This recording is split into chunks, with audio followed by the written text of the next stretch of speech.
Hi people, welcome back to Live and Bless TV. TS here, just doing my review of our 1-0 defeat away to West Ham. I must say West Ham, they deserve the victory. As they had many chances in mainly in the first half, and we was quite lucky to go into half-time 0-0. Some of the tactical decisions today kind of baffled me, I must say. I thought that Bellerin would come straight back into the starting lineup. Not saying that Ainsley Maitland was terrible, but I thought Bellerin would come straight back into the starting lineup. I thought that Ozil was back in full training. I expected him to be involved in the team, whether or not he's in the starting 11. I still expected him to be on the bench. He wasn't in either.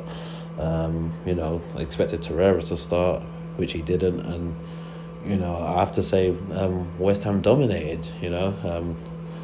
As much as I've seen Felipe Anderson in other games, in this particular game, he really showed his quality. And, Nasri, they've just brought in, he's shown again what he's capable of. Nautovic, this could be his last game for West Ham, but again, he showed that, he's of a certain quality. And, it's just unfortunate we didn't take the chances that we did get eventually. Iwobi probably coming closest with the shot that just went wide. Of course, we did score a goal later in the second half, but of course it was well offside. We went in at 0-0 at half time, come out for the second half within a couple of minutes. Just sloppy defensive clearances, and then Declan Rice, he puts them 1-0 up, and from then we never really looked like we was going to score.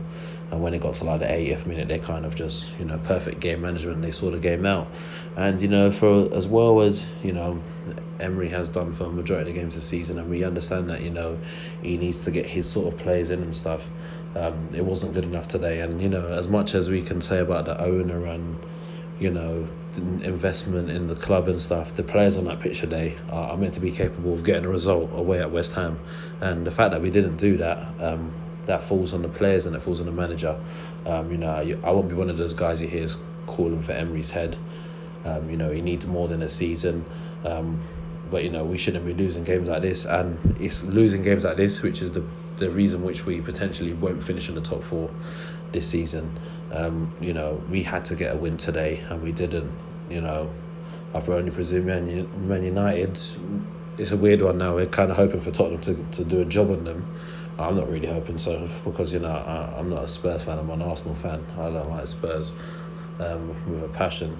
So but it's kind of now in the back of your head. You hope Spurs get a result on United so that they don't catch us. And you kind of help Chelsea slip up so they don't build a 6-point lead on us for that 4th spot. So it's a very disappointing game. Brings a lot of disappointment to my weekend, I must say. Depending on how your team plays, usually that kind of sets up your day and your weekend. It was quite unfortunate, and we move on now. And really, the sooner that we can get things sorted out in terms of players in, deadwood players out, unfortunately I can only expect some more of these performances, unfortunately. Not really much to say. It wasn't an embarrassing performance, but at no time did we look like we was dominating, and West Ham deserved the victory, and credit to them, credit to the players, credit to their coach. And we need to get more drilled and more organised, because if we're organised like them, how they were today in some of these games, especially the big games and stuff, we don't concede 5 goals against a team like Liverpool, and we probably see out certain games better. So that's something definitely to take in note, that they were dominant and they were more organised than us. And whether or not we get these certain players in January, things need to be worked on as soon as possible, and the sooner they are, hopefully for the better.